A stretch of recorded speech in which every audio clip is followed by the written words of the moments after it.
Mon passage à Miss Togo en tant que candidate en 2013 a été un passage qui a beaucoup marqué. La personne qui rêve aujourd'hui d'entreprendre doit forcément faire des recherches. Et aujourd'hui, si tu veux vraiment gagner ton salaire par rapport à ce que tu fournis comme énergie, il faut forcément le justifier par un diplôme parce que tout est paramétré. Il n'y a rien à dire. Communiquer, c'est parler du produit. Okay. Marketing, c'est vendre le produit. Je vais parler de marketing digital quand je vais vendre mon produit à travers un site web, par exemple, ou à travers une application. J'ai commencé, moi je suis une physicienne à la base, j'ai fait la physique à l'université. Et communiquer sur l'assurance, en réalité, c'est communiquer sur la responsabilité.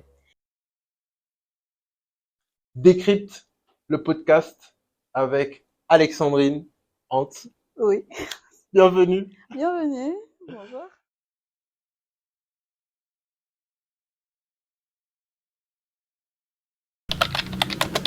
Bonjour, ça me fait plaisir de t'avoir, Alexandrine. Merci, c'est un plaisir de partager ce plateau avec toi. Merci.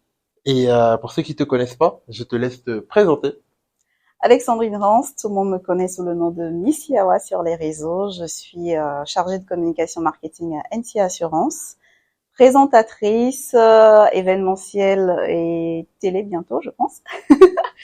Et aussi une amoureuse du micro. J'adore tout ce qui est art de parler en public, art oratoire, conférences, interviews. Et d'ailleurs, c'est pour ça que j'adore être dans Décrypte actuellement. C'est trop bien. C'est trop bien. Pour la petite anecdote, comment on a pensé à tourner ce podcast, c'était on s'était rencontré à un événement et tu m'as donné de super conseils sur Décrypte. Tu nous as beaucoup encouragé en fait quant au fait que c'est important de créer ce contenu, que ça apporte de la valeur en général de créer du contenu. Et c'est en discutant avec toi que j'ai compris que tu créais énormément de contenu toi-même. Exactement, beaucoup de contenu parce que déjà à la base, j'avais lancé un blog qui s'appelait missyawa.com et c'est d'ailleurs de là que venait le nom Miss Yawa qui est resté pour tout le monde. Et c'était dans les années 2015, ça fait quand même 10 ans déjà. Waouh. Et donc j'écrivais énormément, j'adorais, c'était sur la mode, sur le lifestyle, sur tout ce qui était bien-être. Et ce blog m'a permis justement de me familiariser avec tout ce monde de création de contenu. Et avec le confinement, on est retourné dans le côté vidéo. Ça a été le boom de la vidéo. Et on s'est retrouvés sur TikTok, nous tous pratiquement, à maintenant créer plus de contenu et le mot créateur de contenu est sorti. Sinon, à la base, on était blogueuse, tranquillement blogueuse. Ok. Et en fait, en 2015, est-ce que c'est la passion justement pour ces sujets mode, beauté, lifestyle qui te pousse à créer un blog? En fait, qu'est-ce qui te vient en tête pour te dire oui, je vais commencer à écrire sur Internet? D'autant plus que de mémoire, je pense que j'étais une fois tombé sur ton blog, c'est un blog WordPress. Oui. Est-ce que tu l'as fait toi-même? En fait, comment on se lance en 2015 en fait? Alors en 2015, je lisais beaucoup. Moi, j'adore faire des recherches. Je suis une fan de Google. Je suis toujours une fan de Google d'ailleurs. J'adore faire des recherches et je lisais énormément. J'avais des blogueuses que je suivais à l'époque quand on prend Black Beauty Bag ou des Blonde Salad. C'était des blogueuses très célèbres qu'on adorait suivre et du coup, je me suis intéressée au domaine. Et c'est une période dans laquelle j'avais énormément d'aventures à partager, j'avais beaucoup de choses à dire. Donc je me suis dit, pourquoi ne pas créer le mien? Et mon premier blog, je l'ai créé moi-même, c'est un WordPress d'ailleurs. Je l'ai créé moi-même, il était tout rose, tout girly, tout dans mon style, en mode, voilà, je pensais que j'avais réussi. Mais avec le temps, je me suis professionnalisée, j'ai fait appel à des équipes qui m'ont aidé justement à rendre ce blog un peu plus professionnel. Et au fur et à mesure, Miss Yawa était née. Voilà.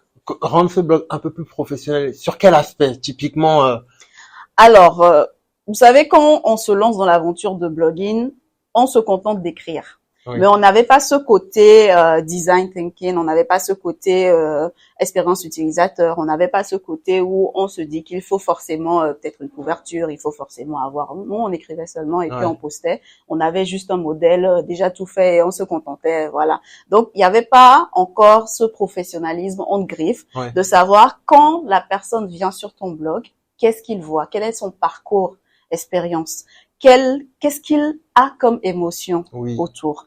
Et j'ai eu à apprendre cela, Ok. d'ailleurs. J'ai eu à apprendre cela. Et je peux dire même que c'est ce parcours qui m'a emmenée à la communication. Parce qu'à la base, je suis pas communicatrice. D'accord. Moi, j'ai été très autodidacte. Ouais. Et donc, j'ai commencé, moi, je suis une physicienne à la base. Ok. J'ai fait la physique à l'université. Ouais.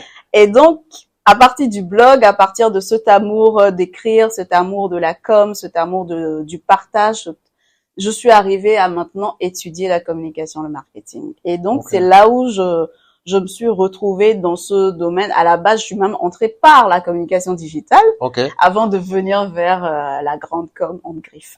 Ok. Donc, voilà. Bah, à ce sujet, j'ai plein de questions à te Mhm. poser quant au fait on passe de la physique à la communication, mais on va y venir.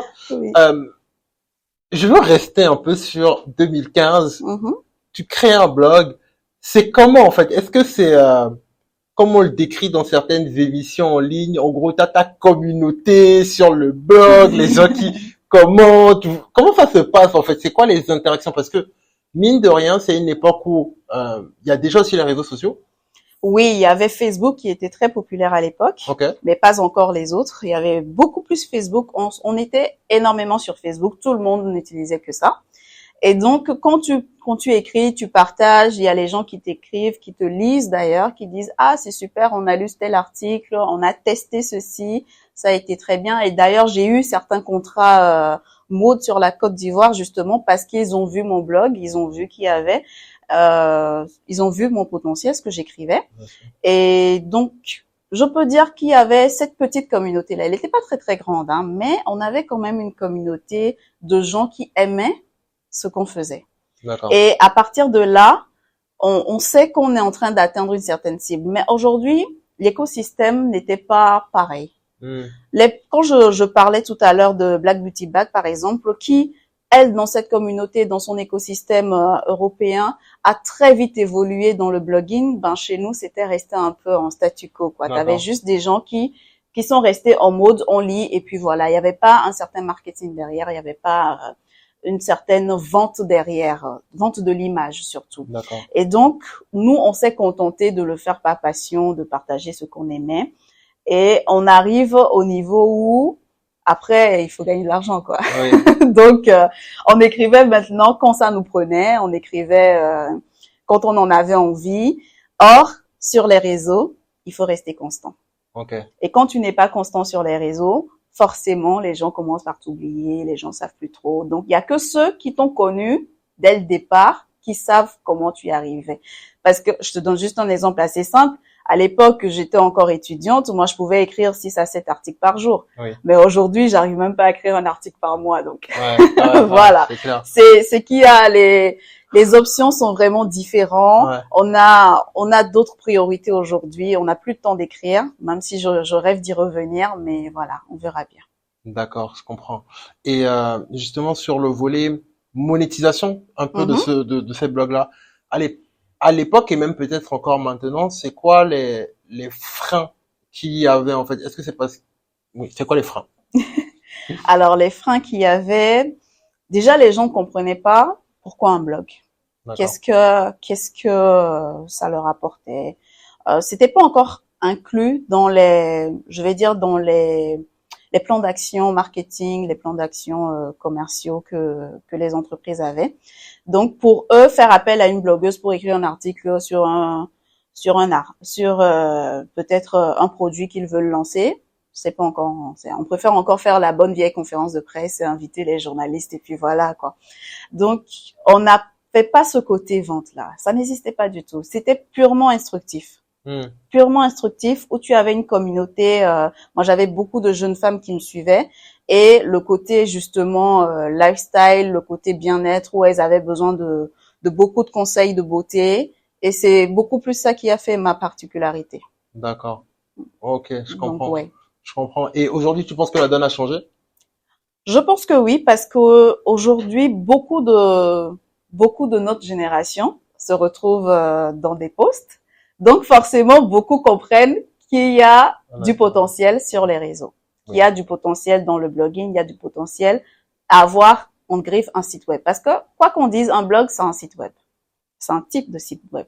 Donc, aujourd'hui, les gens comprennent que même s'ils n'ont pas leur propre site, ça leur revient un peu, ça les arrange de communiquer à partir de quelqu'un qui en a un. Mm. Et quitte à ce qu'il y ait cette thématique, cette spécificité.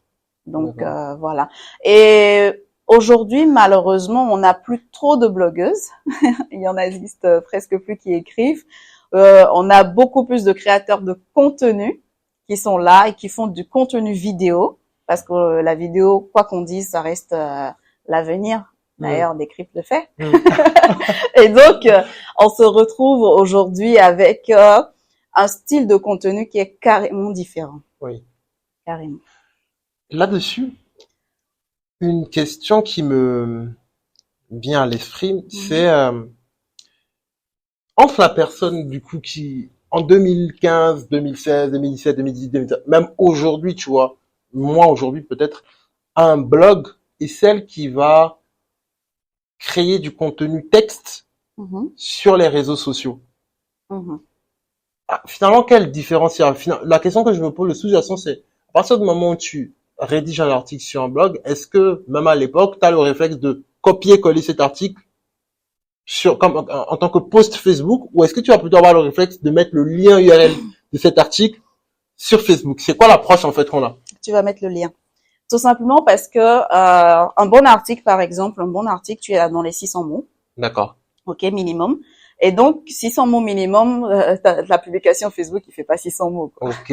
Voilà. Déjà, il y a cette contrainte technique-là qui est en place. Et ensuite, secondo, on a besoin de ramener de l'audience vers notre blog. Oui. On a besoin d'avoir une certaine statistique. Oui. Donc, automatiquement, on va mettre le lien URL. D'accord. Ok. Et une question que je me pose, c'est d'ailleurs, ça m'amène sur un autre sujet. Donc, j'ai remarqué qu'en fait, tu étais très active sur Twitter.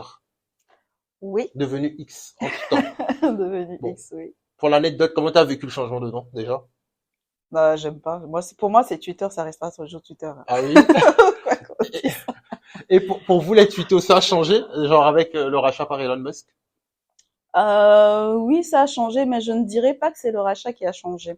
Ce qui était intéressant dans la tweetosphère togolaise, c'est qu'on avait une petite communauté plutôt superbe, avec plein de personnes qui interagissaient, et il y avait un petit groupe qui organisait des spaces. Et à un moment, ils avaient coupé les spaces. C'est ce qui a fait que beaucoup de personnes ne se sont plus intéressées, mais ils sont revenus après là-dessus récemment, j'ai remarqué.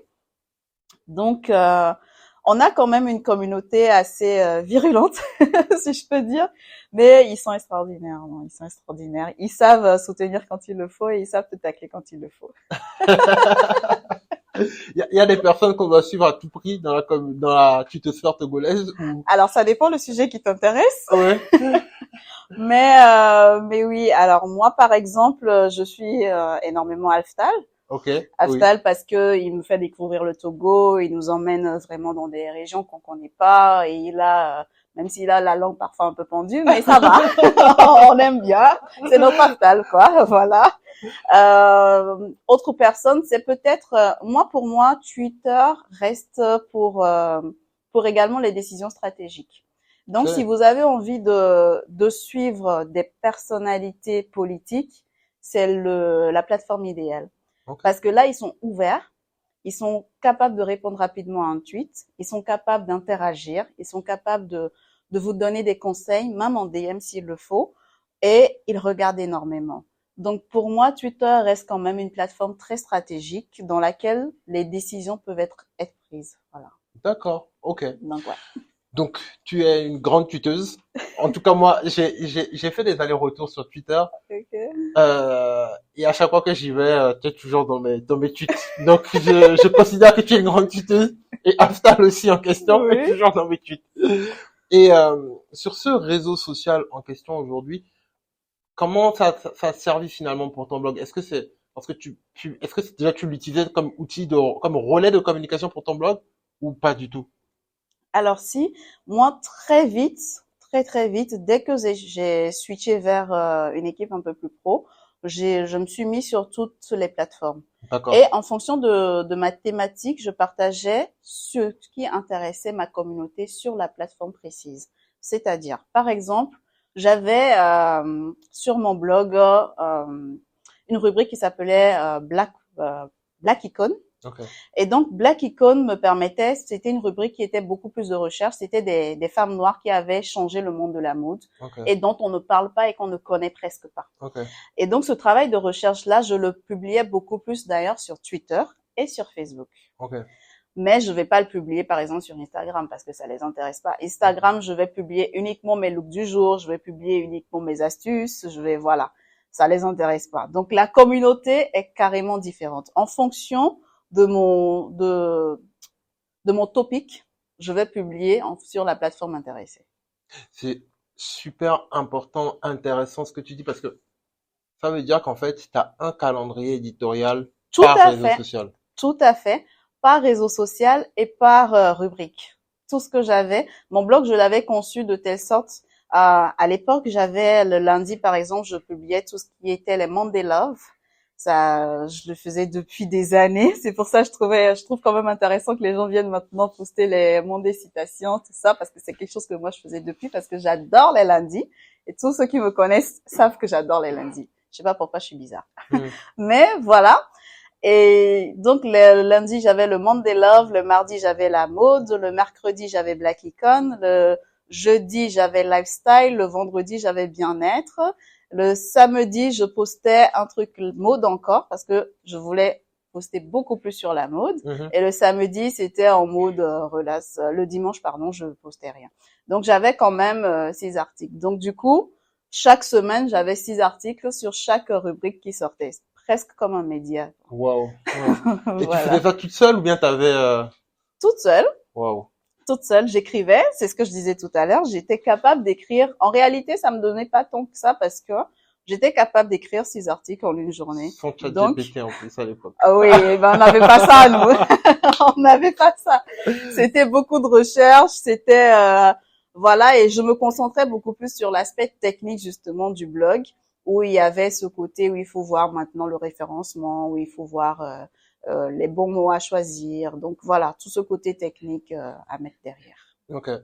Donc, justement sur ce volet réseaux sociaux, est-ce que donc aujourd'hui dans ton activité, parce que maintenant tu es responsable marketing et communication dans une compagnie d'assurance, c'est quelque chose qui te nourrit finalement. Est-ce que tu recommanderais finalement à toute entreprise de recruter un blogueur, quelqu'un qui a déjà blogué ou quelqu'un qui a déjà créé du contenu en tant que responsable marketing et communication, ou tu préférais, donc parce que tu as dit que tu étais très autodidacte, Tout à fait. et tu vois personnellement moi je crois qu'en fait c'est ce qu'il faut dans les entreprises d'aujourd'hui parce que les choses vont tellement vite que si la personne n'a pas utilisé l'outil, on s'en fout qu'elle a un diplôme en marketing et communication, elle pourra pas faire le taf. Toi, qu'est-ce que t'en penses? Alors, je dirais que j'ai un avis partagé. D'accord. J'ai un avis partagé parce que c'est vrai, j'ai été autodidacte à la base, mais après, j'ai eu à faire des études. Oui. Pourquoi? Parce que, quoi qu'on dise, le monde est régi avec des règles. Oui. Et aujourd'hui, si tu veux vraiment gagner ton salaire par rapport à ce que tu fournis comme énergie, il faut forcément le justifier par un diplôme parce que tout est paramétré. Il y a des barèmes. Donc, quand je vais venir en tant qu'autodidacte et que je vais me retrouver à un poste de responsable com, je n'aurai pas le salaire qu'il faut pour l'énergie que je vais fournir. Oui. Donc, il faut forcément un diplôme Oui. pour justifier que l'argent sort de l'entreprise. Parce que quoi qu'on dise, ça reste des entreprises. Donc, l'entreprise doit te juger sur un diplôme donné. Donc, oui, au moment où tu es autodidacte et tu trouves que tu aimes ce que tu fais, maintenant, retourne vers la base. J'ai un ami, artiste peintre d'ailleurs, qui dit souvent que tu peux pas peindre aujourd'hui si tu ne connais pas l'histoire de la peinture. D'accord. Ça veut dire qu'il faut forcément connaître les bases. Oui. Quoi qu'on dise, à un moment donné, peu importe ton talent, peu importe combien tu apprends très vite, pose-toi et retourne aux bases. Parce qu'en plus, la manière dont tu as la capacité d'apprendre vite, ça te permettra de mieux comprendre ces bases-là plutôt qu'une personne qui n'avait aucune aucune notion et qui arrivent et qui débutent l'école. Oui. Donc, en réalité, c'est une force qu'il faut mettre en place. Aujourd'hui, quand vous retrouvez une passion donnée, retournez aux bases. Quoi qu'on dise, les livres, les études nous permettent de grandir. L'apprentissage est continuel. Je peux apprendre aujourd'hui encore, je peux apprendre demain. Je peux même apprendre de quelqu'un qui n'a fait que des études. Oui. Donc, voilà. Donc, je me dis, nous avons tous des parcours différents, mais à un moment donné, il faut se poser et se dire, oui, les diplômes, c'est important. D'accord. Et comment tu passes du coup, toi, de je veux avoir un diplôme en physique à je veux avoir un diplôme en communication. Bon, tu nous as déjà expliqué que c'est une passion qui naît. Oui. On a compris comment. Mais comment la transition se fait? Je pose la question, tu vois, pour toutes ces personnes qui sont dans des parcours de physique aussi, ou qui sont dans d'autres parcours, mais qui se rendent compte que c'est pas forcément leur passion. Alors, il y a un truc que je ne retrouve pas souvent pour nous qui avons fait le système togolais. On n'a pas eu vraiment la chance de voir passer beaucoup de métiers. Vous savez, dans les autres systèmes internationaux, on nous fait, ils montrent aux enfants quelles sont les autres possibilités d'orientation. Et nous, on l'a pas forcément. On te dit, ah, tu es fort en maths, va en C, tu es fort en langue, va en A, tu es fort en ceci, voilà. Et après, on te redirige comme ça, presque comme une case dans laquelle on te met, en fait. Et à un moment donné, on ne fait pas vivre une envie ou un rêve. Et je pense que c'est en train de venir maintenant avec les nouveaux amendements qui sont faits. Même nous, à notre époque, on n'avait pas cette chance-là. J'étais très forte en maths, j'étais très forte en physique. J'ai fait la C, j'ai eu mon bac C tranquille. Parce que j'étais forte en physique, on m'a dit va en physique. J'ai fait la physique. Mais en réalité, ça ne me passionnait pas tant que ça. Donc, c'était très facile pour moi d'aller vers autre chose, de découvrir autre chose. Et j'avais déjà ce soft skill-là où j'aimais chercher, j'aimais découvrir, j'aimais aller au-delà de ce qu'on m'implique, au-delà des cases qu'on me dit. Et en réalité, toutes les personnes qui sont dans ma génération, qui arrivent à réussir, sont des personnes qui sortent de ces cases-là. Donc, il faut forcément think outside the box. Je comprends. Voilà. Je comprends effectivement. C'est vrai que en termes d'orientation, comme tu as dit, on a plus une approche par matière, série, Voilà. potentiel métier et non. C'est tout. Effectivement. C'est tout. Et pourtant, on a tellement, mais tellement de métiers à découvrir. Je peux dire que j'ai eu la chance, justement, à travers les concours de beauté, de voyager. Et c'est ce qui m'a permis de découvrir le monde et d'ouvrir mon mindset. J'aurais pas fait ces concours internationaux, j'aurais pas été assez ouverte, j'aurais pas peut-être l'ouverture d'esprit que j'ai aujourd'hui. Voyager, c'est important. Faites voyager vos enfants. Faites voyager vos enfants. Même si c'est à d'apparence. Non, sérieux. Vous savez, quand on voyage, on a une autre vision. On a un esprit qui est différent. On a quelque chose de nouveau.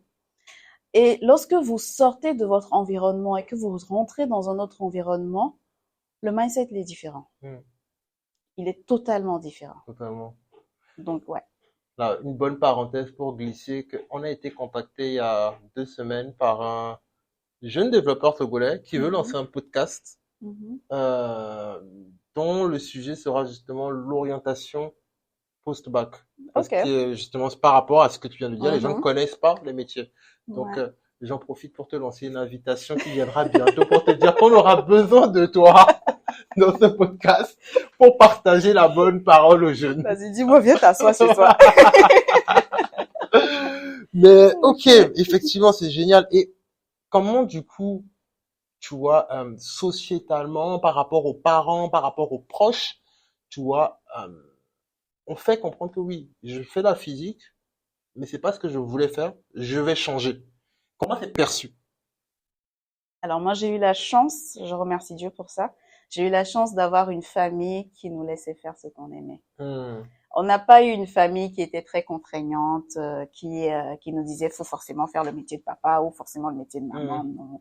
Au contraire, ils disaient mais si ça te plaît, ben essaye pour voir si vraiment c'est bon, vas-y. Et les contraintes que j'avais, c'était beaucoup plus de mes professeurs, hein. J'avais Ok. pas de contraintes du côté de la famille. La famille, ils étaient plus en mode, si ça te plaît, vas-y. Hmm. Tant que tu apprends, et ma grand-mère, c'est la première à dire que l'expérience apprend mieux que l'école. Donc, Hmm. on n'avait pas ce côté où on te forçait à faire quelque chose. Hmm. C'était vraiment ouvert. Tu avais la possibilité de découvrir, tu avais la possibilité d'aller loin. Et puis, les familles africaines en général, tant que tu ramènes l'argent, c'est l'essentiel. Exactement. Ça fonctionne. Ça fonctionne, c'est ça. C'est ça. Donc, y a pas de souci. C'est clair. C'est bon. Oui, oui, oui, oui. Et avec les professeurs, comment tu gères ça du coup? Ah non, j'ai finalement dégagé rapidement. C'est plus simple. C'est D'accord. plus simple. Mais justement, parce que j'ai adoré la com, les profs que j'ai eus en com, c'était des profs extraordinaires, hein. C'était des Oui, profs qui m'ont fait confirmer l'amour que j'avais pour ce métier. d'accord. Ok, c'est très très intéressant. Petite question. Mhm. Aujourd'hui, quelle est la différence que tu fais entre la communication et le marketing? Je pose cette question en ce moment systématiquement aux gens parce qu'en fait, mine de rien, j'ai l'impression que tu retrouves de la communication un peu partout. Tu Mhm. vois, pas que dans le marketing. Et moi, je reste un peu toujours figé sur l'approche scolaire qu'on a eu du marketing. C'est 4P, produit, prix, place, donc distribution et puis promotion. Vente, ouais. Mais aujourd'hui, tu vois, j'ai l'impression que ouais, c'est un peu à la fois c'est la com Alors, quoi. terre à terre, Oui. il n'y a rien à dire. Communiquer, c'est parler du produit. Ok. Marketing, c'est vendre le produit.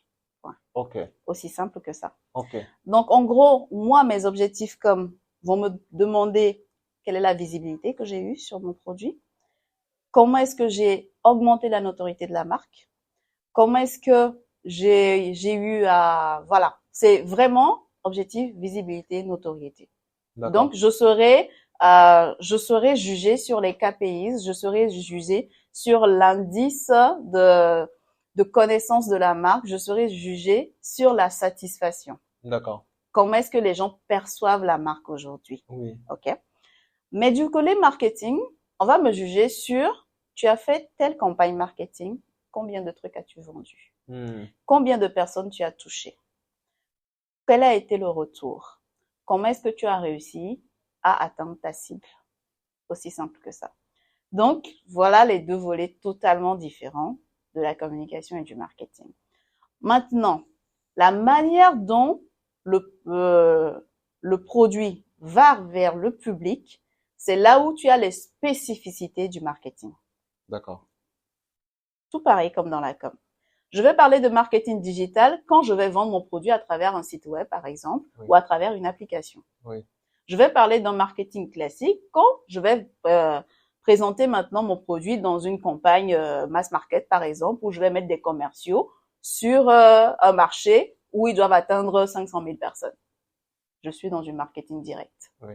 Donc, tout dépendra maintenant du process que j'utilise dans mon marketing. Pareil pour la com. Je vais parler de com digital si j'utilise les outils digitaux. Je vais parler de com classique ou traditionnel quand je vais utiliser les médias traditionnels. Ouais, Je vais parler de... Voilà. Donc, on va vraiment revenir vers ce qu'on disait tout à l'heure, les bases. d'accord. Ok, ok, ok, ok. Et dans la communication, justement, donc actuellement tu es dans un groupe d'assurance. Tout à fait. Est-ce qu'il y a des spécificités sur ces secteurs d'activité? Oui, parce que quoi qu'on dise, chaque com a sa spécificité et chaque marché a sa spécificité. Donc aujourd'hui, la communication que je vais faire, même si je suis dans un groupe, la communication que je fais au Togo n'est pas la même communication qui est faite en Côte d'Ivoire. Même si on garde la même ligne directive, on a le même cahier de charges, on a les mêmes objectifs globaux, mais il faut forcément localiser, il faut forcément cibler en fonction du local. Aujourd'hui, par exemple, on va créer une affiche normale qui va dire simple, votre produit le plus accessible possible. Mais sur cette affiche, je vais pas aller mettre un public qui ressemble à un Sénégalais. Ouais, bien sûr, bien Tu vois, sûr. ça va pas marcher. Oui, Donc forcément, il faut que je regarde la spécificité locale. Plus la spécificité est locale, plus ma communication sera précise. D'accord. Ok. Et sur les contraintes, des choses dont tu dois tenir compte dans la façon de communiquer, est-ce que même c'est intéressant de communiquer sur une assurance en fait? Alors, c'est très intéressant parce qu'en réalité, aujourd'hui, l'assurance, c'est un domaine que beaucoup ne maîtrisent pas. OK? Et c'est un domaine qui a malheureusement mauvaise presse. Et communiquer sur l'assurance, en réalité, c'est communiquer sur la responsabilité. Il faut que les gens arrivent à intégrer l'assurance dans la Excuse-moi, mais c'est trop beau ce responsabilité. que tu viens de dire en fait. Tu peux répéter, communiquer. Communiquer sur l'assurance, c'est communiquer sur la responsabilité. Ok. Parce qu'en réalité, je prends une assurance pourquoi? Parce que je veux pouvoir être responsable. Si aujourd'hui je prends cette bouteille d'eau et que malheureusement cette bouteille d'eau te fait du mal, Oui. je dois te dédommager. Oui. L'assurance prend en charge ce dédommagement-là. Donc je m'assure que le dommage que je crée à autrui puisse être réparé. D'accord. C'est ça une assurance basique. Oui. La définition la plus basique, c'est ça. Donc aujourd'hui, tant que tu ne comprends pas pourquoi tu prends une assurance auto et que tu te dis que c'est juste pour le soldat, bah tu vas pas t'en sortir. Oui. C'est ça. Aujourd'hui, je prends mon assurance automobile parce que si jamais je prends ma voiture et que je cogne quelqu'un, je dois dédommager cette personne. La loi dit que je dois dédommager la personne. Mais est-ce que j'ai les moyens de dédommager cette personne-là? Donc, qu'est-ce qui se passe? On a une certaine mutualité. Aujourd'hui, tu vas dire, chaque année, je paye l'assurance, mais je ne fais pas d'accident. Pourquoi je vais payer l'année suivante? L'assurance va te coûter quoi? 60 000 francs? Tu fais un accident, tu casses la voiture de quelqu'un d'autre, on doit arranger ton pare-choc à 300 000. Les 250 000, les 240 000, on trouve ça où? C'est forcément quelqu'un qui n'a pas fait d'accident. C'est clair.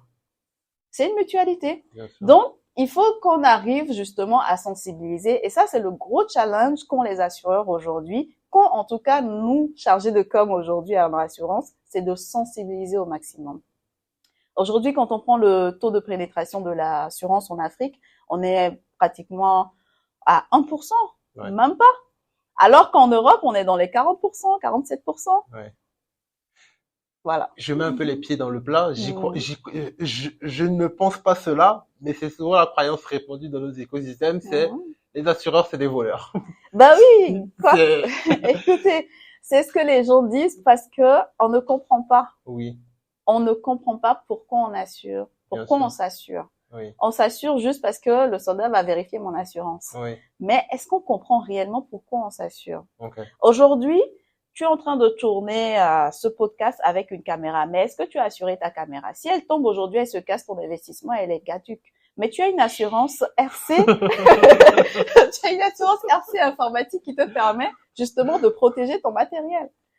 En fait, on peut tout assurer Oui. au cas où il arrive un sinistre. Hmm. C'est ça, en fait. Tu vois, en fait, en même temps, j'ai l'impression que c'est des mauvaises expériences de certaines personnes qui vont pas prendre le temps de lire leur contrat d'assurance. Et parfois, le sinistre arrive, mais on n'a pas respecté on n'a pas lu toutes les petites lignes et on n'est pas dédommageable. Comment vous gérez cet aspect? Je sais pas si c'est de votre ressort aussi au niveau de la communication. Tout à fait, c'est de notre ressort aussi parce que aujourd'hui, on a ce volet sensibilisation. Donc, on essaye d'ailleurs d'expliquer justement les petites lignes en griffe sur nos réseaux comme quand on fait, voilà.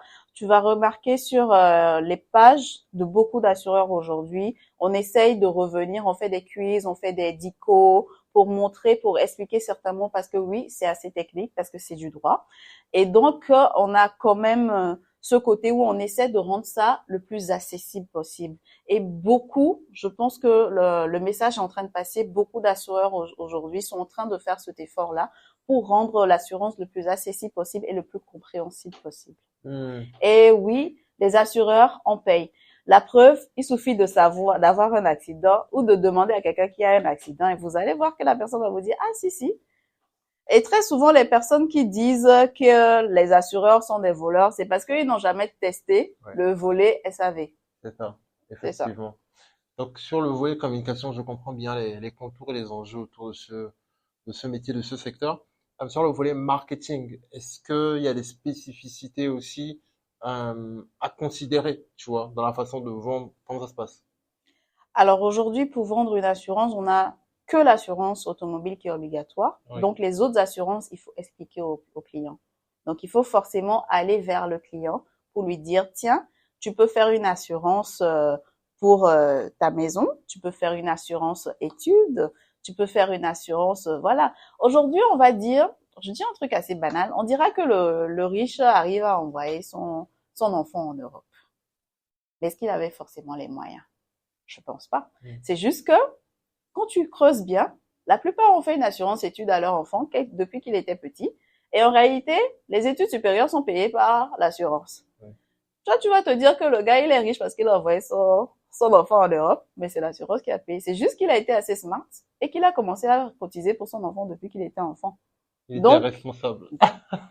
Donc, à un moment donné, il faut juste se demander, au-delà de l'assurance matérielle, quelles sont les autres assurances qui peuvent me permettre de planifier ma vie, de planifier la vie de mes enfants, de planifier même ma retraite. Oui. Parce qu'aujourd'hui, la retraite qu'on gagne lorsqu'on travaille, elle n'est pas ce qu'elle est censée être, mais vous pouvez avoir une retraite complémentaire avec une assurance.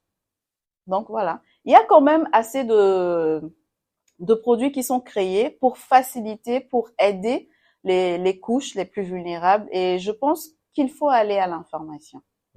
Et les assureurs aujourd'hui, même si on essaie d'aller vers les clients, il faut aussi que les clients ou l'individu viennent aussi à l'information. Je comprends.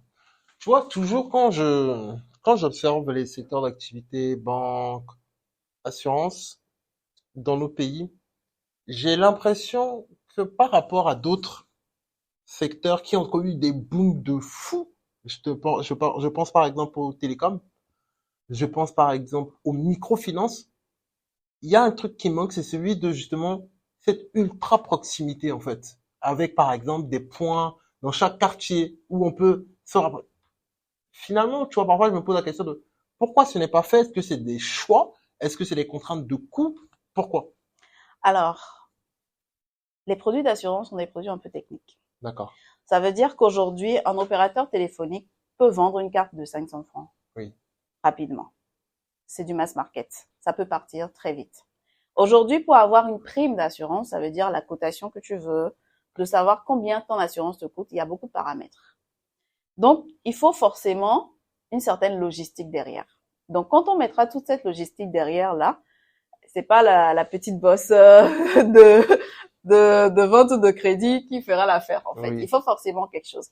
Même les études sont en train d'évoluer. Là, par exemple, on a certaines bosses au niveau de certaines stations qui permettent aujourd'hui d'avoir déjà son assurance auto rapidement dans la station. D'accord. Donc voilà, on est quand même en train d'évoluer. On a par exemple de notre côté, on a une application sur laquelle tu peux même faire ton assurance et on vient te la livrer tranquillement. Tu payes par mobile money. Ok. Voilà. Donc, tu n'es pas forcément obligé. Les gens ont le réflexe de télécharger cette application déjà ou... Alors, on essaye de communiquer là-dessus. Ils n'ont pas forcément le réflexe, mais il faut justement en parler. Il faut que les gens comprennent parce que aujourd'hui, le Togolais aime encore aller devant et qu'on lui dise voilà. Oui.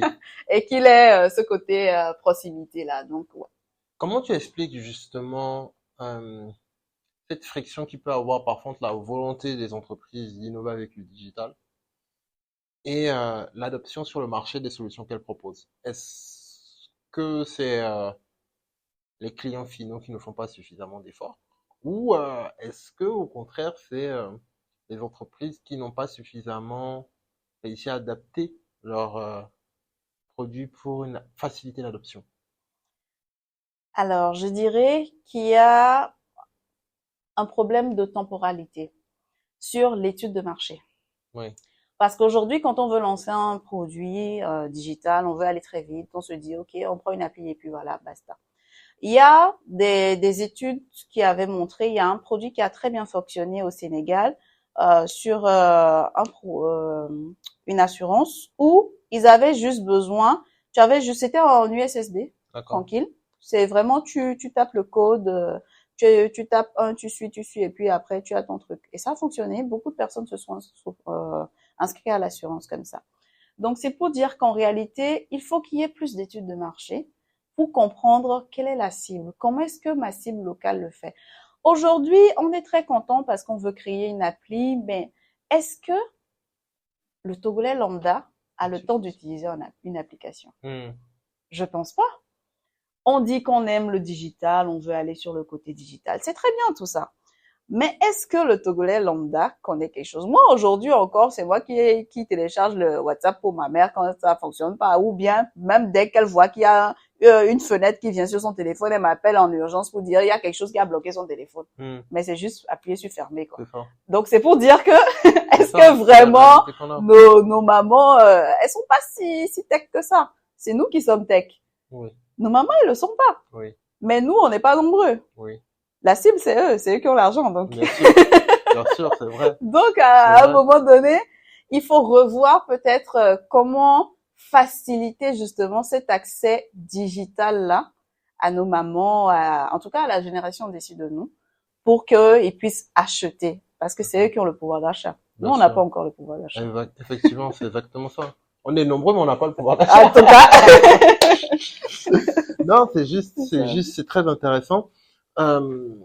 Sur ce volet communication, tu as une casquette également. Déjà, je voulais te dire une chose, c'est on a reçu énormément d'invités dans ce podcast et tu t'exprimes mais tellement bien. Merci, c'est gentil. Et tu vois, genre, c'est impressionnant la capacité que tu as à la fois à être dans notre discussion ici, mais j'observe que parfois tu regardes la caméra. En fait, on sent à l'aise. Ça reste. tu maîtrises en fait le truc de fait. Franchement, merci à la différence de moi, je suis là focus là, je vous regarde même pas, désolé. Bon, mais tu as travaillé ça ou c'est inné? Non, ça se travaille, hein. Ça se travaille, quoi qu'on dise. Parce que de toutes les façons, c'est vrai qu'avec ma casquette de communicante, avec ma casquette de créatrice de contenu, j'ai l'habitude des caméras, j'ai l'habitude de derrière et de devant la caméra. Donc oui, ça se travaille, c'est beaucoup de travail. Même prendre la parole en public d'ailleurs, c'est beaucoup de travail. Oui, et je sais que c'est quelque chose que tu fais du coup. C'est toi qui anime Miss Togo. Depuis combien d'années? Depuis 2019. Depuis 2019, voilà. Waouh, c'est énorme. Et donc du coup, regarde, à quel moment, est-ce que c'est lorsque tu commences tes études de communication que tu te dis, oui, je vais travailler aussi la prise de parole en public? Est-ce que c'est lorsque tu crées un blog ou lorsque tu commences à créer du contenu sur les réseaux sociaux? Mais à quel moment on travaille cette compétence en fait? Non, en fait, moi je dis un truc, quand tu fais quelque chose que tu aimes, les étoiles s'alignent. Les étoiles, elles s'alignent toujours. Et je me rappelle, je travaillais tranquille et je reçois un appel de Patrick qui me dit, mais tu fais quoi? J'ai dit, j'étais en train d'écrire sur mon blog. Bon, passe me voir. Ça a commencé comme ça. Et c'était ça. Et ma grand-mère dit un truc qui est très important, c'est que tout ce que tu fais dans la vie, fais le bien, même si tu dois balayer la rue. Faut qu'on sache que c'est toi qui as balayé la rue. C'est ça. Et donc, mon passage à Miss Togo, en tant que candidate en 2013, a été un passage qui a beaucoup marqué. Et non seulement qui a marqué les téléspectateurs, mais qui a marqué aussi l'équipe. Parce que tout ce que j'apportais comme aide, tout ce que j'apportais comme valeur ajoutée, a été très apprécié de l'équipe. Et donc, une fois que j'ai marqué mon passage, peu importe que j'aille faire mes études ou pas, dès que je reviens à Lomé, c'est moi qu'on appelle. Donc, tu marques au niveau où on te rappelle, on te dit, bon, tu fais quoi? Viens travailler avec nous. Et c'était ça, en fait. Et là, j'ai dit à Patrick, c'est vrai que à l'école, on avait ce côté, parce que j'étais majeure générale à NDA, on avait ce côté où on avait déjà testé la prise de parole en public, on parlait devant des gens, mais je n'avais jamais professionnalisé ça en griffe. Donc, il m'a reformé. Il m'a réappris les bases, il m'a réappris comment est-ce que, voilà, parce que là, par contre, il n'y avait pas d'école. Et donc, il fallait forcément revenir sur tout ce qu'il y avait dès le départ, tout le basique. Et j'ai eu à refaire ce parcours avec Patrick, d'ailleurs que je remercie à chaque fois. Et c'est lui qui m'a donné cette opportunité-là de pouvoir présenter Miss Togo. Et la première année, d'ailleurs, on l'a présenté en duo pendant 2-3 ans avant que je me présente aujourd'hui avec Eugène. Donc voilà, ça a été tout un parcours autour avec lui. Et ça m'a passionnée à la prise de parole en public, ça m'a passionnée sur tout ce qui était art oratoire. Et j'y vais, j'apprends au fur et à mesure. Donc voilà. C'est les techniques, c'est comment tu le parfais au quotidien? Tu vois, je pose vraiment la question de façon candide parce que ça m'intéresse, tu vois. Ben oui, tu peux le parfaire au quotidien parce qu'il y a des exercices vocaux qu'il faut faire. D'accord? Il y a beaucoup de lectures parce que quand tu dis prise de parole en public, ça veut dire qu'il faut te faire un vocabulaire.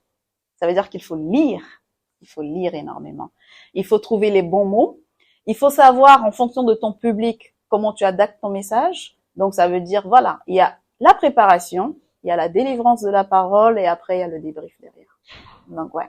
Waouh. Ok, d'accord, génial. T'as des livres, des chaînes YouTube, des trucs à me recommander ou? Ben oui, tu peux en trouver plein sur YouTube, hein, Ouais. sur la prise de parole en public. Ok. Il y a un monsieur que j'adore suivre qui s'appelle Jean Sommer, qui est très bien sur la prise de parole en public. Il donne des cours d'ailleurs. C'est très intéressant. Il y a plein de livres. Le plus populaire, The Art of Public Speaking, Ok. qui est très bien. Après, tu as les TED Talks Ok. que tu peux très bien écouter et regarder comment Ouais, est-ce que ouais. les gens s'expriment également. Après, les textes ont leur particularité. Et après, tu as plein de podcasts quand même. Tu as Ouais. beaucoup de podcasts qui te montrent aussi comment t'exprimer, comment faire des exercices vocaux, voilà. Il y en a énormément. Génial, génial, génial. Il me semble d'ailleurs que tu abordes un peu le sujet dans ton podcast Vitamine G. Tout à fait. Je l'aborde dans le podcast Vitamine G où je parle de l'art oratoire, je parle d'élégance et je reviens un peu sur la mode parce que mon blog me manque. Mais oui, je reviens là-dessus. Beaucoup d'art oratoire où je réponds aux questions que les gens se posent sur comment d'ailleurs prendre la parole. Parce que prendre la parole en public, c'est pas que devant un grand public, hein, vous Oui, savez. Ça se passe même chez nous, oui, même quand tu es dans ton environnement, en famille. oui. Comment est-ce que tu arrives à t'exprimer? Parce qu'en public, c'est quoi? Un public, c'est deux, trois personnes qui sont intéressées par le même sujet. Hmm, C'est ça. Donc, comment tu intéresses ces personnes-là par ton sujet? Comment est-ce que tu câbles ton audience? Comment est-ce que tu fais passer ton message?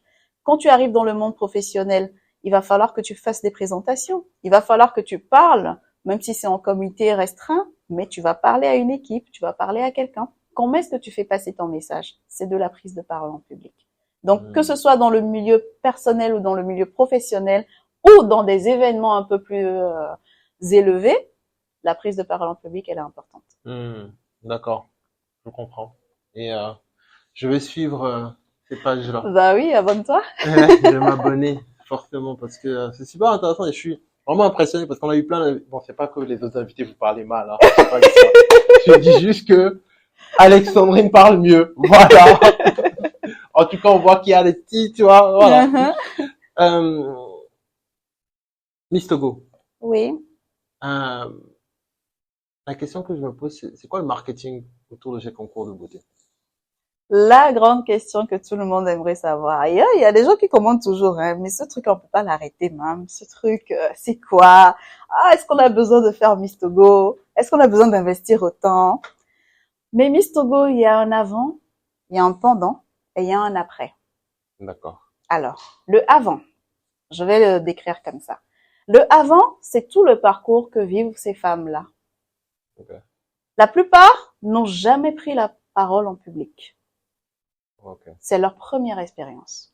La plupart sont là pour affronter une peur. La plupart sont là pour démontrer une confiance en elles.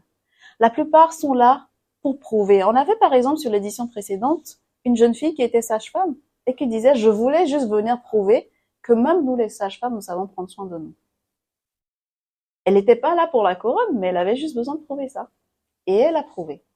Donc c'est pour dire que ça permet également d'ouvrir l'esprit de ces jeunes filles-là, de les accompagner. Et au-delà, ça leur permet de créer une certaine sororité. Aujourd'hui, c'est une expérience unique qu'elles ont vécue ensemble. Elles resteront liées par cette expérience-là tout au long de leur vie. Moi, je suis restée liée à celle avec qui j'étais à Miss Togo en 2013. On s'écrit, on se parle, on se suit sur nos réseaux. Quand elles ont un problème, elles m'appellent. Quand j'ai un problème, je les appelle. C'est une sororité qu'on crée chaque année. Et chaque classe a toujours sa particularité. Donc voilà. Maintenant, le pendant, c'est ce que vous voyez. C'est l'image qu'on vous montre. C'est la grande finale. C'est tout le bling bling. Et il y a l'après. L'après, c'est le projet social de la Miss. Aujourd'hui, il y a des preuves. On peut aller sur le terrain et voir les réalisations des Miss. On a eu des Miss qui ont construit des écoles. On a eu des Miss qui ont fait des forages dans des villages. On a eu des Miss qui ont fait des dons. On a eu des Miss qui ont plaidé des causes. Et au-delà de ça, on a accompagné ces filles-là dans leur projet de vie professionnelle même.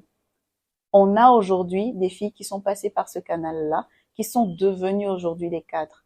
Donc, quoi qu'on dise, Miss Togo reste un tremplin pour la jeunesse togolaise. Voilà. Donc, pour nous, équipe autour, ça reste une expérience inouïe chaque année. Parce qu'au-delà, aujourd'hui, nous, on voit juste le résultat final sur les écrans. Mais toute la préparation qu'on fait avec les filles, comment on les accompagne, tout le travail que les équipes techniques font derrière, toute l'audience qu'on essaie de câbler, toute la pression que les Togolais mettent sur nous pour que ça soit parfait. Donc oui, c'est du travail derrière, c'est du travail avant, c'est du travail pour nous, c'est du travail après. Wow. Donc oui, il y a ce marketing-là. Et les concours de beauté en général, c'est pas, Miss Togo n'est pas le premier concours de beauté. Hein. Le premier concours de beauté, il nous vient de Londres. Hein. D'accord. Et c'est dans les années 1900. Okay. C'était il y a très longtemps. Et donc aujourd'hui encore même, nous au niveau de l'Afrique même en général, à part la Côte d'Ivoire qui est en train de sortir un peu la tête de l'eau, en Afrique en réalité on ne vend même pas les concours de beauté. Quand tu prends les pays qui ont vendu le plus des concours de beauté, c'est les États-Unis, c'est le Venezuela, c'est la Philippine, c'est voilà, ces grands pays-là, c'est des pays qui ont réussi à faire un véritable marketing derrière.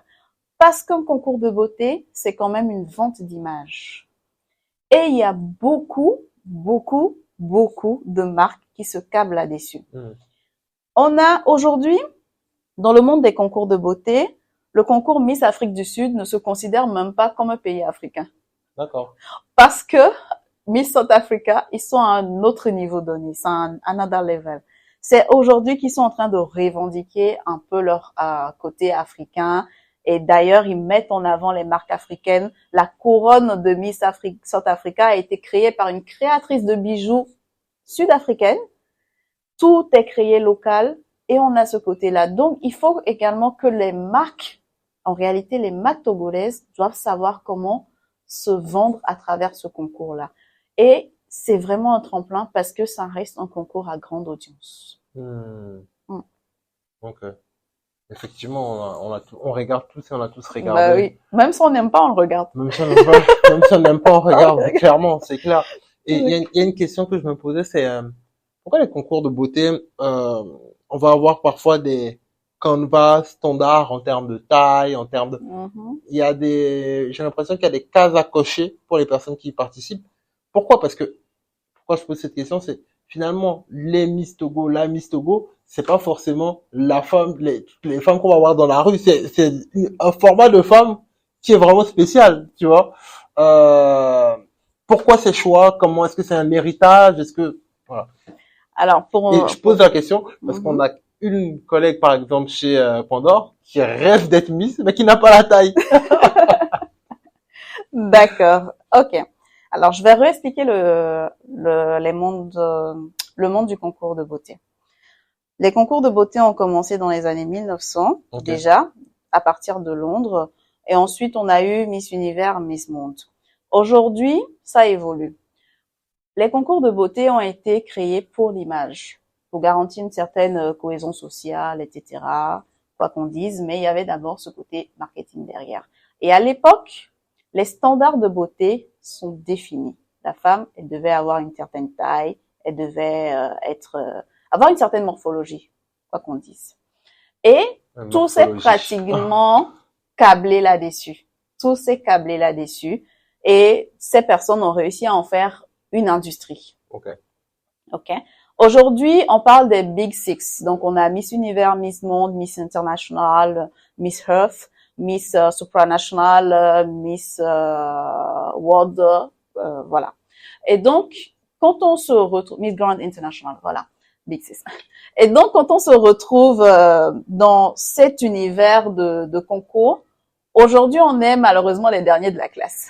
Okay. L'Afrique, c'est les derniers de la classe, et c'est maintenant qu'ils sont en train d'arriver. Donc, vous, en tant que dernier de la classe, vous pouvez pas faire la loi. Ouais. Donc, vous êtes obligé de vous câbler sur ce qui existait. D'accord. Et aujourd'hui, on se retrouve là-bas. On a les règles qui sont en train de changer un peu.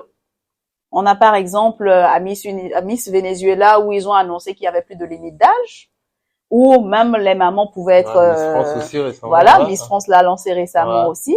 Donc il y a quand même une évolution au fur et à mesure que la société change. Mais l'évolution, même si elle est petite, elle est quand même importante parce que ça permet d'ouvrir justement la possibilité à d'autres types de femmes. Maintenant, moi je me dis, je suis pas très très fan de cette évolution-là parce que on a quand même d'autres concours qui permettent. Aujourd'hui, en tant que femme mariée, tu peux aller à Mrs. World. Voilà. Tu peux, il y a Miss Petite, il y a Miss Teen, il y a, voilà, Miss Teen pour les moins de 18 ans. Tu as même Miss Trans pour ceux qui veulent aller. Bon, tu as, voilà, il y a tellement, mais tellement de possibilités de concours qu'on n'avait pas besoin. Je me rappelle, il y avait Miss Nana Benz, oui, Miss Nana Benz au niveau du Togo, mais c'est pareil, encore? Miss Ronde, non, je pense qu'ils n'en ont plus fait cette année, mais voilà. Il y a quand même cette possibilité d'ouvrir le concours pour, si vous voulez, en fonction de l'objectif donné, pouvoir promouvoir une certaine catégorie de femmes. Maintenant, tout dépendra de ce que vous voulez vraiment. Donc, si aujourd'hui, vous décidez de faire un concours de beauté où vous ouvrez à toutes les femmes, vous n'allez pas forcément prétendre à la couronne de Miss Univers parce que, quoi qu'on dise, Miss Univers, ça reste quand même des standards. Donc, quand on veut aller à l'international, il faut qu'on se mette dans des standards donnés. C'est pareil dans tous les domaines. Si aujourd'hui je veux vendre mon produit aux États-Unis, je vais me mettre aux standards des États-Unis. C'est pareil. Donc, quand je suis dans mon concours de beauté et que je veux vendre l'image de mon pays, je veux vendre la beauté de mon pays, ben, il faut que je me mette dans les standards internationaux. Et c'est ce que la Côte d'Ivoire est en train de faire aujourd'hui. La Côte d'Ivoire a repris carrément les concours régionaux par contrée où ils mettent l'accent sur chaque région. Donc, ils ont repris les standards internationaux où il faut mettre l'accent sur chaque région, que chaque région refasse la promotion pour aller vers la finale. Et maintenant, la gagnante est celle qui représente le pays à l'international. Donc, il y a tout un parcours qui est fait. D'accord. Ok. Wow. Ouais, il y a des règles. Partout, même dans les concours de beauté. Non, mais c'est vraiment passionnant parce que je connaissais pas du tout cet univers et j'en apprends beaucoup en discutant avec toi. Et comment ça se gère la recherche de sponsors sur ce genre de concours? C'est compliqué de trouver des sponsors pour Miss Togo ou c'est quelque chose de facile? Bon, après Miss Togo a 30 ans cette année, hein, donc je ne pense pas qu'on on va leur apprendre. Pourquoi je pose la question? C'est parce que d'une année à l'autre, parfois on a l'impression que c'est les mêmes, tu vois, move. Oui, mais est-ce qu'on a d'autres? Est-ce qu'on a deux entreprises qui viennent? Et c'est pour ça que je pose la question de est-ce que c'est compliqué, tu vois? Parce que tu vois, sur d'autres, pourquoi je pose la question, c'est, tu vois, sur le foot, par exemple, deux entreprises peuvent littéralement se battre en termes de budget à investir pour avoir le sponsoring de l'événement. Ben après, en fonction de chaque événement et du contrat de sponsoring que vous avez, en fonction de l'événement, et ça, c'est peu importe l'événement, hein, vous avez la possibilité de gérer comme vous voulez. Si le sponsor officiel veut être exclusif, ben il est exclusif, hein. Et là, tu peux rien y faire. S'il y en a d'autres qui veulent se mettre dans des catégories, ils se mettent dans des catégories. Et la question, du coup, qui est sous-jacente, c'est est-ce que aujourd'hui, tu vois, ces concours de beauté en Afrique ont le pouvoir de négociation de demander aux sponsors exclusifs de mettre beaucoup plus d'argent? Ou on n'en est pas encore à cette étape aujourd'hui? Alors, je pense que tout dépendra de la ligne directive. D'accord. Tout dépend de la ligne directive, de ce que chaque comité veut mettre en avant et de comment est-ce qu'il veut vendre après. D'accord. Donc tout dépend. Donc chaque communauté a comment ils vont. C'est pas pareil. Qu'on le fasse au Togo, au Nigeria ou en Côte d'Ivoire ou au Sénégal, c'est pas pareil. D'accord. Chacun sait comment est-ce qu'il fait son marketing interne et en fonction des réalités locales. D'accord. La question que je pose, du coup, c'est un peu l'inverse de celle que j'ai posée tout à l'heure. C'est est-ce que les C'est. marques sont Est-ce qu'il y suffisamment a le ambitieuses revers de la pièce? pour... Mhm. Alors en fait, je dirais que tout dépend de la stratégie de la marque. Il peut y avoir des marques, moi j'en ai eu, qui sont venues, qui disent on a bien envie de se positionner sur Miss Togo. Le comité reste quand même assez ouvert. Maintenant, il faut forcément suivre certaines règles. Alors, c'est pour dire que le comité, en réalité, a une certaine légitimité. Oui. Voilà, j'ai mon mot. A une certaine légitimité, en fait, qui lui permet de décider s'il veut mettre une certaine marque ou pas, en fonction de l'image qu'elle veut refléter. Donc, peu importe la marque qui va venir, c'est pas parce que tu viens forcément qu'on va te prendre. Oui. Il faut quand même garder ce côté où il faut que tu te mettes dans une certaine case. D'accord. Donc, les marques qui veulent travailler avec le comité ont le choix. Ils ont le choix. Le comité est ouvert pour prendre toutes les propositions, mais après, l'étude est faite et les marques sont choisies en fonction de ce qu'ils fournissent comme résultat. D'accord. Très clair. Nana Wax. C'est quoi, je connaissais pas parce que c'est pas un univers que je maîtrise, la mode, au Togo, en Afrique ou ailleurs. Voilà. Mais, je me suis rendu compte récemment qu'en fait, c'est une marque, tout le monde en parle, j'ai l'impression. Et sa fondatrice, j'ai l'impression qu'elle est partout. Voilà, preuve, je connaissais plus sa fondatrice que la marque elle-même. Alors, ça veut dire qu'elle réussit très bien son branding, alors. Ouais. Bah oui, écoute, Madame Maureen, c'est une femme que tout le monde suit. Moi, j'ai connu Nana Was à ses tout débuts, où C'est une Togolaise. on avait togolo-béninoise. Donc, on avait quand même ce côté où elle avait vendu énormément.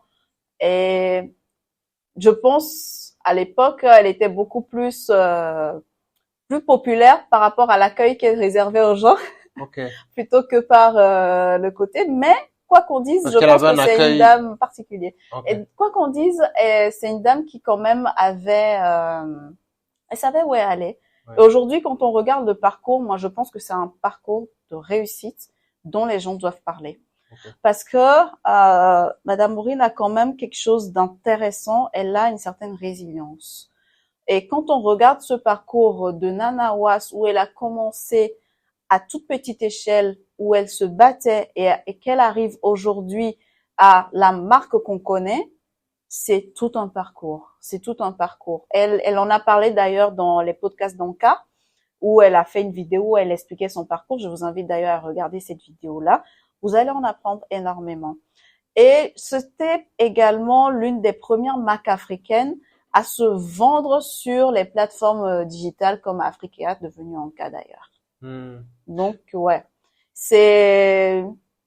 la cible était là, elle avait sa vision, elle a réussi à s'implanter et aujourd'hui, elle va d'ailleurs dans l'immobilier où elle est en train de créer ses maisons d'hôtes. Donc, ouais.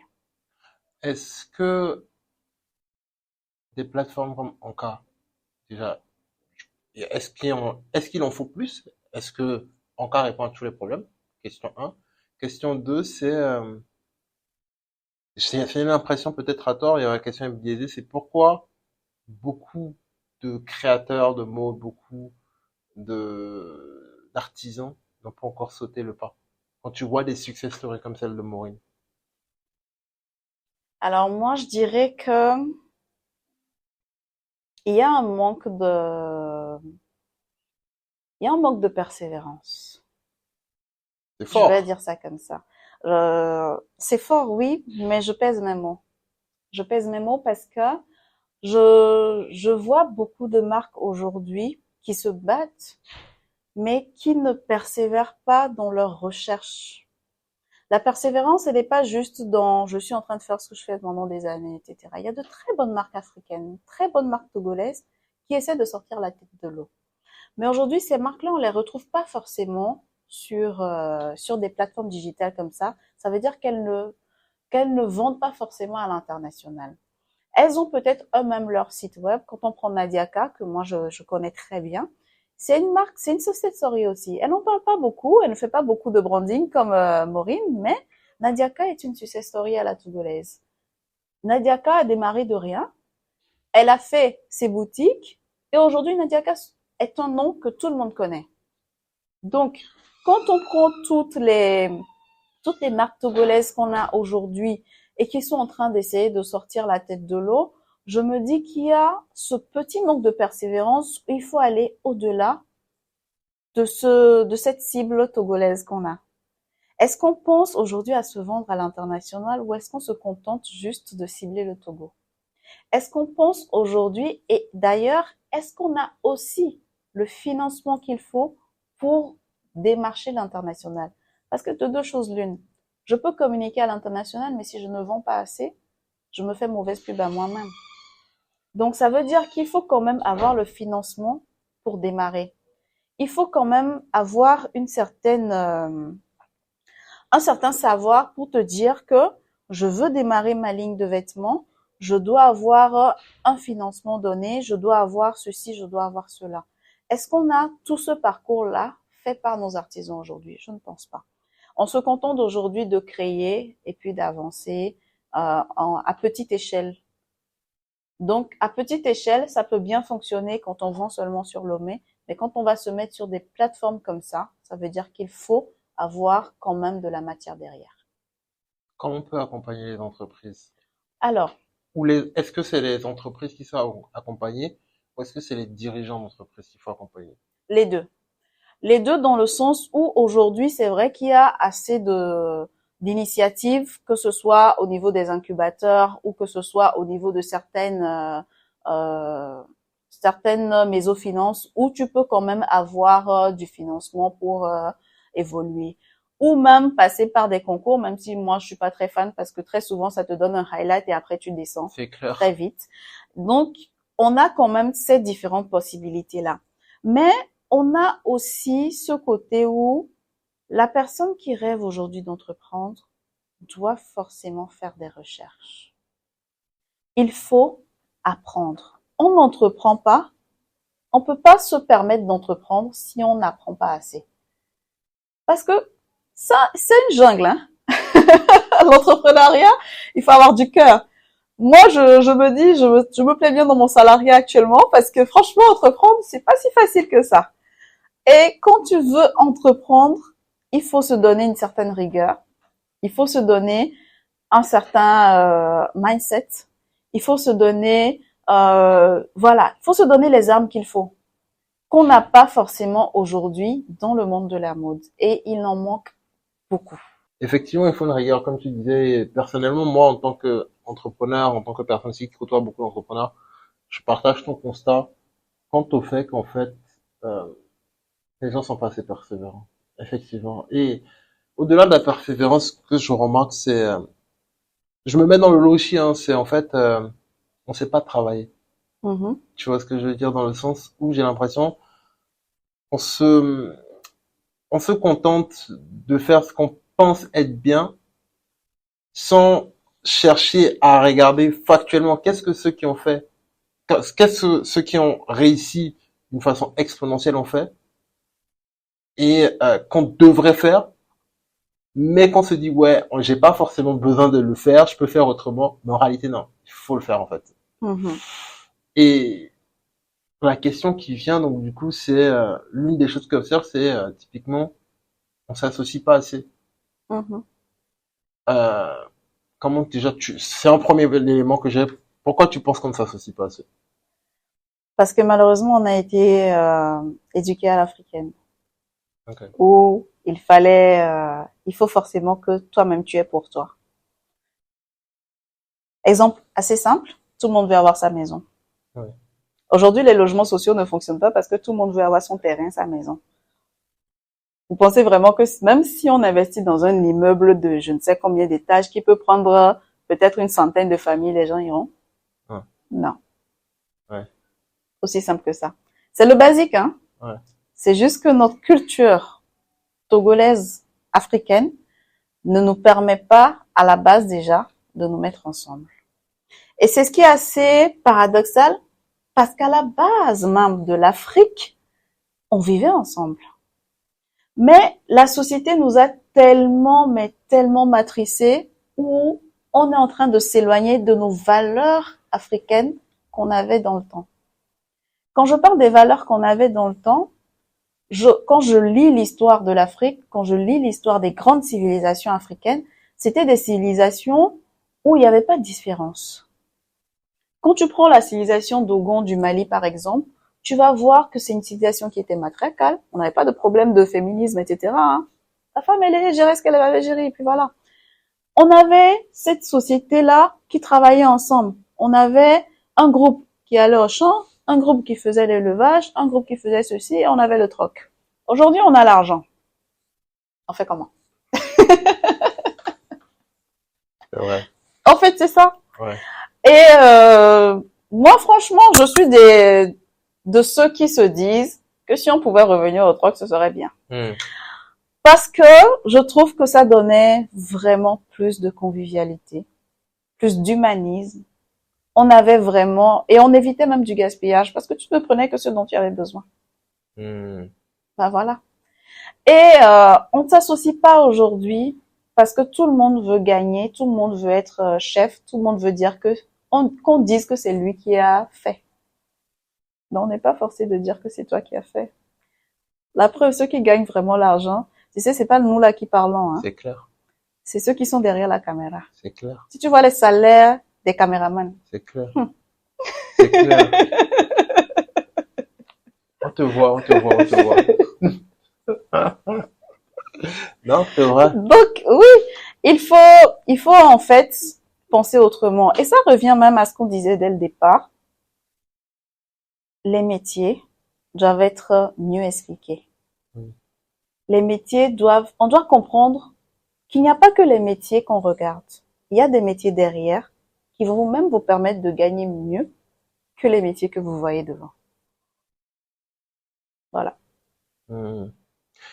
La deuxième chose que j'observe quand je n'ai pas ces travailleurs, c'est j'ai l'impression parfois on travaille, ça rejoint un point que tu disais, pas pour des résultats mesurables, pour de la considération. mais pour de la considération. Ouais, malheureusement. Comment, que ce soit dans la mode, que ce soit dans d'autres secteurs, comment on deal avec ça? Comment on va au-delà de ça? Est-ce que tu as des tips pour les gens? Des tips, mais non, c'est chacun sa vision, hein. Chacun sa vision et chacun comment il veut voler. Non, mais c'est pour dire que, vous savez, il y a un truc que moi je dis souvent, je donne un exemple très simple, hein. Au Togo, on se plaît bien. Oui. Ok? Mais quand un Togolais va sortir à l'international, il va faire ou il va pas faire? Il va faire. Il va travailler ou il va pas travailler? Il va réussir ou il va pas réussir? Il va réussir. Ça veut dire qu'on peut le faire en réalité ici. Ouais. Mais on se complaît tellement dans notre culture, on se complaît tellement dans notre aisance, qu'on se dit qu'on ne peut pas faire ça. Tu vas voir un Togolais qui va te dire que lui ne peut pas balayer la rue. Mais il ira en France, il ira balayer la rue. Et il va te dire que c'est parce que le balayage de rue de France paye mieux que le balayage de rue de Lomé. Il n'y a pas de souci. Mais qu'est-ce que tu as fait pour prouver que tu pouvais être payé mieux? Oui. Ça a été un parcours. Quand aujourd'hui on dit qu'en balayant les rues en France, on arrive à payer mieux, c'est parce qu'il y a eu des syndicats après qui ont réclamé leurs droits. C'est parce qu'il y a eu un parcours derrière. C'est parce que même le balayeur de rue paye son assurance. Est-ce que celui-là, il paye son assurance? Ouais. Hashtag, allez vous assurer. Je dis ça, je dis rien. Mais voilà. Oui. C'est pour dire qu'on est dans une société où tout est quand même laissé un peu... On est trop à l'aise. Oui. Je pense qu'on est trop à l'aise. Ok. Ouais, on est trop à l'aise au Togo. Si, en tout cas pour moi qui ai été éduquée à la dure, si on avait cette éducation dure là, et même il y a des gens qui l'ont même dit la dernière fois sur TikTok, si on avait laissé les Allemands, peut-être qu'on aurait été mieux éduqués. Bien. Je sais pas trop, mais bon, on aurait été plus disciplinés. Oui. Mais moi je dis même peut-être qu'on aurait même dû nous vendre aux Coréens. Non, mais bon, je dis ça pour rigoler, mais en réalité, il faut qu'on ramène la responsabilité et qu'on ramène l'envie de réussir en chaque Togolais.